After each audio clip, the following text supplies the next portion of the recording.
ఆంధ్రప్రదేశ్లో జిల్లాల వైజ్గా కూడా ఎవరికి హెడ్స్ వచ్చే అవకాశం ఉంది, ఎవరికి లో సీట్స్ వచ్చే అవకాశం ఉంది? అంటే ఈ ఓట్ ఏదైతే పోలింగ్ శాతం పెరిగిన నేపథ్యంలో పెరగడం అనేది వ్యతిరేకతతోనే పెరిగింది సార్. 19లో మీకు గుర్తుంటుంది కదా, 9 గంటల దాకా పోలింగ్ అయింది కదా, 10 లక్షలు కుంకుమ ఏదో పంచింది కదా, ఆన్ గోయింగ్ ప్రాజెక్ట్ అని. రాత్రి బారులు తీరింది కదా సార్ లేడీస్. రిజల్ట్ ఏమైంది సార్?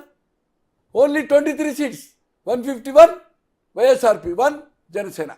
అంతే కదా సార్. 175లో 22 పార్లమెంట్ వచ్చాయి సార్, లోక్సభ 3 వచ్చినాయి కదా.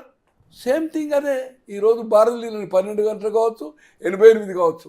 సేమ్ నీకెట్లా రిజల్ట్ వచ్చిందో మీకెట్లా వచ్చిందో అదే గమనించండి. ఈరోజు శ్రీకాకుళం 10 సార్, విజయనగరం 9, 15 వైజాగ్, 34లో నేను అనుకుంటున్నా 27కు తగ్గాయి, 27 నుంచి 29.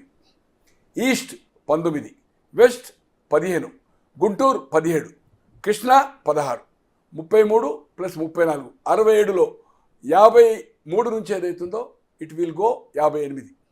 రాయలసీమ 14, చిత్తూరు, అనంతపూర్ 14, కర్నూలు 14, 10 కడప.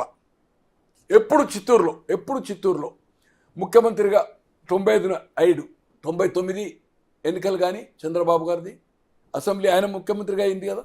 2004 అపోజిషన్ ముఖ్యమంత్రి అనుకోండి, 2004, 2009, 14 ఉమ్మడి రాష్ట్రం డివిజన్ అయినాక 19 ఎన్నడూ చిత్తూరు మెజార్టీ రాలేదు. ఈసారి 7 నుంచి 9 సీట్లు వచ్చే అవకాశం ఉంది. ఎవరికి? టీడీపీకి. చంద్రగిరి తను సంతగా ఓడిపోయాడు టీడీపీ మీద. బట్ 85లో పోటీ చేయక 89 ఎక్కడికి పోయాడు? కుప్పం పోయాడు. బట్ వాళ్ళ తమ్ముడు రామ్మూర్తి గారు 94 గెలిచాడు. ఎప్పుడు? కాంగ్రెస్ గారు అరుణ గారు 3-4 సార్ల తర్వాత ఇప్పుడు ఇది 2 సార్ల చెవిరెడ్డి భాస్కర్ రెడ్డి గెలిచాడు. ఈరోజు చంద్రగిరి నియోజకవర్గము గెలవబోతుంది.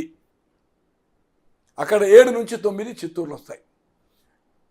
రాయలసీమలో మొత్తం 52లో ఒక 3-4 సీట్లు 25కు తగ్గకుండా, 23కు తగ్గకుండా, 23 నుంచి ఏదైతుందో 29 కావచ్చు. సేమ్ అట్లే టీఆర్ఎస్ కావచ్చు. 2-3 టీడీపీ కన్నా ఎక్కువ కావచ్చు, 2-3 దీనికన్నా ఎక్కువ కావచ్చు. బట్ అది నెక్ టు నెక్ కింద లెక్క. Minimum 2, 20 minimum. ఆ 12 ఏదైతుందో డివిజన్ అవుతుంది. చిత్తూరులో మాత్రం ఈసారి ఏదైతుందో 7 to 9 చంద్రగిరి నియోజకవర్గము గెలవడం ఖాయం. ఎవరు? టీడీపీ. ఈసారి ఓటమి వైఎస్ఆర్పీకి తథ్యం. ఓవరాల్ ఇది రిజల్ట్. పార్లమెంట్ 4 నుంచి 5 బీజేపీ, 6లో 2కు 2 పవన్ కళ్యాణ్, 19 నుంచి 22 లోక్సభ స్థానాలు, 3 నుంచి 6 మాత్రమే లోక్సభ ఆఫ్ ఇది. దాంట్లో Kadapa is very good chance, Rajampet fight, తర్వాత తిరుపతి, అరకు, కర్నూలు జిల్లాలో ఏదైతుందో నంద్యాల, కర్నూలు 2 డిఫరెంట్ చెప్తున్నారు. అట్లే అనంతపూర్ కూడా, హిందూపూర్ చెప్తున్నారు. Overall 3 to 6 Lok Sabha. ఇది 19 నుంచి 22. ఇది పొజిషన్. ఏ పరిస్థితిలో కూటమికి ఇండివిజువల్గా 88 కంటే సీట్లు ఎక్కువ రావడం ఖాయం.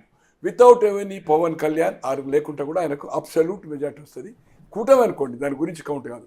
21 పవన్ కళ్యాణ్ చేసిండు. నేను అనుకుంటున్నా 13 నుంచి 17 స్థానాల ఛాన్స్, 13 నుంచి 17. బీజేపీని అనుకుంటున్నా 12 చేసింది. 12లో 7 నుంచి 9 స్థానాలని చెప్తాడు. ఇది పొజిషన్.